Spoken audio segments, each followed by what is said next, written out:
अयोध्या के राम मंदिर में चढ़ावे के कथित गड़बड़ी को लेकर उठे विवाद के बीच श्री राम जन्मभूमि तीर्थ क्षेत्र ट्रस्ट के महासचिव चंपत राय ने पहली बार अपनी चुप्पी तोड़ी है।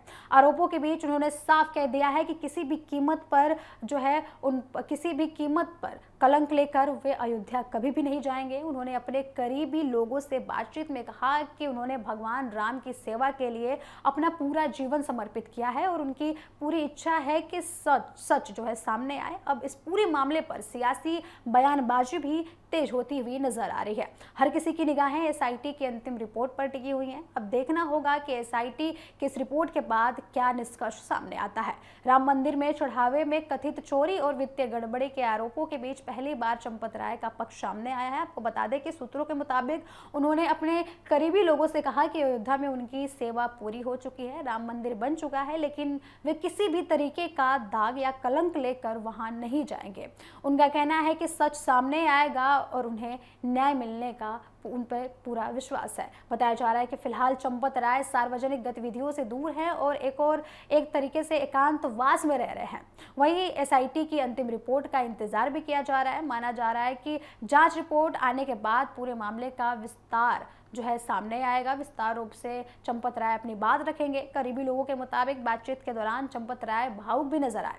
उन्होंने कहा कि उन्हें टिन्नू यादव से ऐसी उम्मीद बिल्कुल भी नहीं थी। उनके शब्दों में टिन्नू ने मुझे धोखा दिया, उनके ये शब्द निकलकर सामने आए।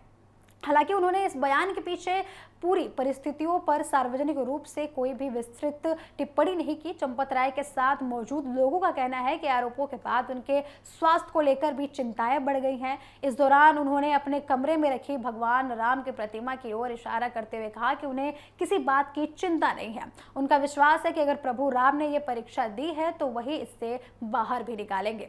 इसी बीच राम मंदिर चढ़ावा विवाद अब पूरी तरीके से राजनीतिक रंग लेता हुआ भी नजर आ रहा है। आम आदमी पार्टी के राष्ट्रीय संयोजक और दिल्ली के पूर्व सीएम अरविंद केजरीवाल ने दावा किया कि उन्हें कुछ ही दिन पहले राम मंदिर से जुड़ी महत्वपूर्ण जानकारी मिली थी। उन्होंने कहा कि उन्हें पहले ही इस जानकारी पर भरोसा पहले नहीं हुआ था, लेकिन पिछले कुछ दिनों से इसकी पुष्टि के बाद वे इसे सार्वजनिक करने जा रहे हैं।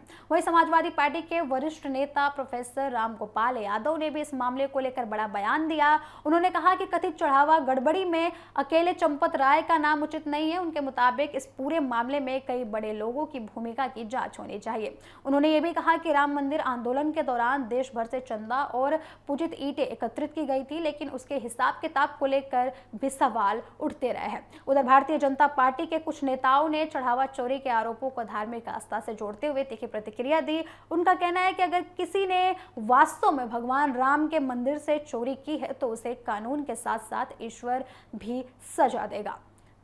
इस पूरे विवाद के केंद्र में राम मंदिर में चढ़ावे के प्रबंध और कथित गड़बड़ी के आरोप है। हालांकि अब तक जांच एजेंसियों की ओर से अंतिम निष्कर्ष सामने नहीं आया है। एसआईटी मामले की जांच कर रही है और उसकी रिपोर्ट का इंतजार किया जा रहा है। हाल ही में एसआईटी ने अपनी रिपोर्ट सीएम कार्यालय को सौंपी भी थी। अब ये रिपोर्ट ही तय करेगी कि आरोपों में कितनी सच्चाई थी और किसके खिलाफ कार्रवाई होनी चाहिए, किसके खिलाफ कार्रवाई नहीं होनी चाहिए।